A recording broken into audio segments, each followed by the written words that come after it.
Hey y'all. Okay, I've got another devastating article in front of me. There was another school shooting again today, and this time it was in Florida. 17 killed in shooting at high school in Parkland, Florida. At least 17 people were dead after a 19-year-old former student opened fire at a South Florida high school on Wednesday afternoon. The suspect was identified as Nicholas Cruz, a former student who had been expelled from Marjory Stoneman Douglas High School in Parkland. Broward County Sheriff Scott Israel said. He said at least 14 other people were injured, in addition to the 17 that were killed.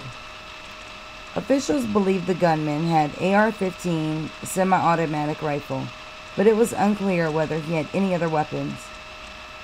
The gunfire began outside the school and continued inside, where 12 of the victims were killed. Cruz was taken into custody off campus about an hour after he committed this horrific, detestable act. Federal and local authorities told NBC News there was no indication that he had an accomplice or accomplices.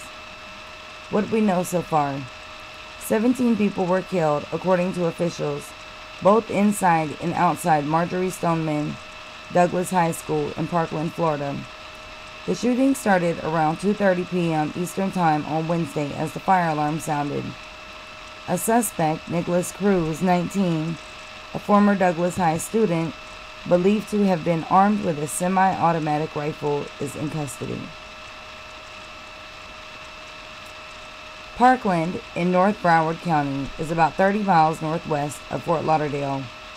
The shooting on the sprawling campus happened despite the presence of police officers at the school.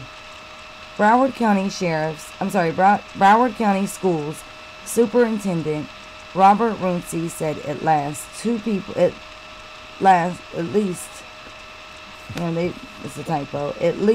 police cars were typically on campus on a daily basis. While students filed out of the school with their hands up, heavily armed SWAT team members were conducting a class-by-class search to make sure there were no other shooters and to retrieve any bodies. Israel, who said his triplets once attended that school, urged worried parents to head to a nearby Marriott hotel to collect their children. This is a terrible day for Broward County, the state of Florida, and the United States, he said. There really are no words. The first sign that something awful was happening came around 2:30 p.m., not long before classes were supposed to have been dismissed, when authorities were called to respond to an active shooter. For more than an hour, the school was at the mercy of a gunman on the loose. He was outside and inside the school. Just after 4 p.m., the Broward County Sheriff's Office announced on Twitter that the suspect had been apprehended. Not long after, stunned survivors began sharing their accounts of what happened. I was on the first floor of the building, where the shots happened first, freshman Jason Snight told NBC News. I was in the classroom right next to the outside, the closest classroom to it. It started there. I heard 6 or 7 shots. Our door was open. I ran and closed it, and everybody ran into a corner. Jason, who said the shots were deafening, said they listened to their teacher and stayed put until police arrived and told them to evacuate. We were all freaking out. Our hearts were racing. We didn't know what was happening. Several students told NBC News that the school had gone through a fire drill earlier in the day. They said the fire alarm sounded again just before the shots were heard. Relieved parents like Lizette Rosenblatt, whose daughter attends the school, also said she was told that a fire alarm was pulled about the time the shots began. But her daughter's teacher, sensing that it might be a trap, told the students to stay in the classroom. Her biggest fear is a school shooting. She is always begging me to be homeschooled because she was scared of this. Parkland Mayor Christine Hunchovsky told NBC Miami that the school went into the immediate lockdown. It's sad these tragedies happen in our country. Many of our students have been in touch with their parents We have many, many parents out here. Joe Leffler, whose son and daughter attend the school, said both of his kids were safe, but in shock. My son called me as it was unfolding, running. He said he had to jump a fence. My son heard around 8 gunshots as he was running out. When he reached his daughter by phone, she was whispering. My daughter, who was in there, in the freshman hall where the shooting took place, she is in shock right now, and she's being taken out by SWAT. Leffler said she saw multiple dead bodies. Agents from the FBI Miami's division were on the scene, along with agents from the Miami division of the Federal Bureau of Alcohol, Tobacco, Firearms, and Explosives. Florida Governor Rick Scott, who was traveling to Broward County to be briefed by emergency management officials and law enforcement, has been in touch with Trump and Department of Homeland Security. Senator Marco Rubio called it that terrible day you pray never comes.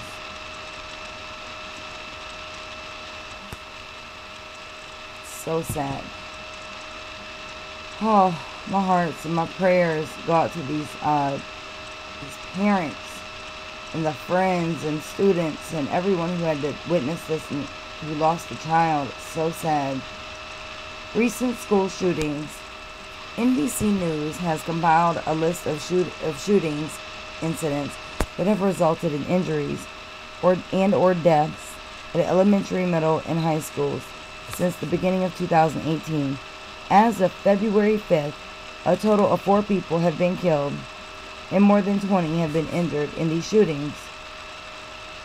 And here's the timeline. February 5th, Oxon Hill High School in Prince George's County, Maryland, 1 student injured. February 1st, Salvador Castro Middle School in Los Angeles, California, 2 students shot.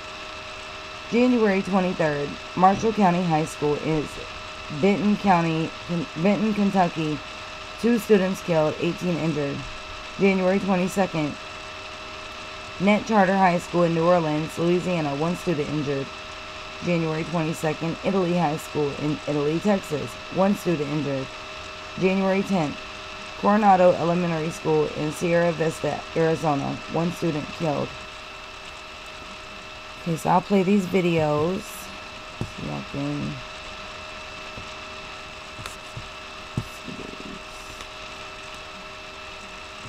We have on the telephone now with us Jason Snight, a student at the Douglas School. Jason, thank you for joining us. First of all, can I assume you're calling us from a safe place right now? Yes, I'm in a car. I'm safe. All right. I understand you were in a classroom either above or below the shooting. Can you explain where you were, what you saw, and what you heard? Well, I was on the first floor of the building where the shots happened first. I was in the classroom right next to it's right next to the outside, the closest classroom to it. And it started there. I heard maybe 6 or 7 shots, and our door was open, so I went and closed it, and everybody went in the corner, and we turned off the lights and everything. We didn't know what was happening. Like, we didn't know if it was real or a drill or something, like with blanks. But yeah, we were like the closest room. And what action? You said the door was closed. Did you guys then barricade in the school, or at some point did you make the decision to run for it? No, the door was open. We closed it, and then we waited inside the room until the police came and told us to evacuate. Did you recognize immediately the sound of gunshots? Yes, it was very loud. And what were the emotions inside the room of you and the classmates and your teacher? Well, we were all like freaking out, like our hearts were racing and stuff. We didn't know what was happening. We just heard the gunshots, so everybody ran to the corner. Our teacher was instructing us on what to do, and we closed the door and then we ran to the corner. We were all freaking out, like we weren't talking. We were being quiet, and we just went out of sight of the door. And when you got out, what did the police have you do? The police they knocked on the door. We had some people saw that it was the police. We had to make sure before we opened it. They had us evacuate. They told us drop your bags, just don't bring them. And we ran to the opposite side of the parking lot. So they told us to go there, and then we eventually crossed the street and went to the intersection that was near there. Had your school or you been involved in an active shooter drill before? I'm a freshman, so not that I know of. I don't think it has. I'm not 100% on that stuff. All right, Jason, we're glad. Yeah. All right, we're glad you're okay. Thank you for checking in with us and giving us some insight as to what you experienced. We appreciate it.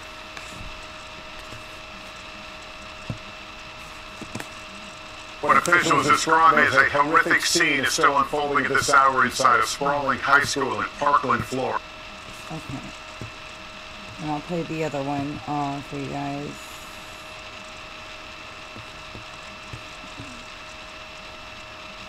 So sad that we have to worry about these kind of things when we send our kids to school. It's ridiculous. Okay. We have one suspect being taken into custody right there. Right, that's what we're looking at. In a maroon shirt, and as you may recall, we had a report earlier that they were looking for a white male in a maroon shirt, and at this moment, live pictures showing apparently that of one suspect being taken into custody wearing a maroon shirt, his handcuffed arms behind his back. Yeah, that certainly matches the description there. He doesn't appear at this point to be putting up any type of fight, and is surrounded there by police, as it looks like they will maybe shortly be putting him into that vehicle that is ready to go. Let's go to Lester Holt now, joining us. Lester's in Pyeongchang, but watching all of this unfold. Lester, you're picking up our coverage now. You've had to cover so many of these school shootings. Talk a little bit. Yeah, Kirsten, what we're watching right now, this person being processed and put in the back of a police car. And it's hard to know if that may or may not be the suspect. We know in these sorts of things that police take extra precautions. That's why we see people filing out of the school with their hands up. Many schools, many offices around the country now, of course, deal with active shooter drills. They have instructions on what to do, and police, of course, do their own training and will process people. This may be someone simply who looked at a place that they want to question, and maybe the color of his shirt, that it fits the general description of the suspect. We don't know, but we're obviously paying close attention. What officials describe as a... Okay, so, like I said, my prayers go out to these families. Did we see this? No, we didn't see this one. Okay, I'll play that in a minute. But, my prayers go out to these families and to these children who had to witness this, and the teachers who had to witness it and try to protect all these kids. It's so sad and it's so scary. Because we never know when something like this is going to happen. I just don't get it. I don't understand why people just keep going and shooting at the school. I mean, like all the kids in the school and stuff. You're upset with one person, deal with that one person. I'm not saying kill them, but take up your issue with that one person. Don't take it out on everybody there. It's terrible. It's absolutely terrible. So sad. 17 people confirmed dead. We know that at least 14 to 18 more were injured and taken to the hospital, but we've heard several fatalities. We've heard a few fatalities, and now we've got the sheriff of Broward County telling us 17 people died. We don't know if they're students. Unfortunately, our audio is failed here, so we can't get the details on the reports. That's just the worst possible scenario. We were talking about multiple fatalities. I mean, as Ari mentioned earlier, one is just too much, but 17 is just devastating. It's devastating. You send your child to school thinking this is the safest place they're going to be.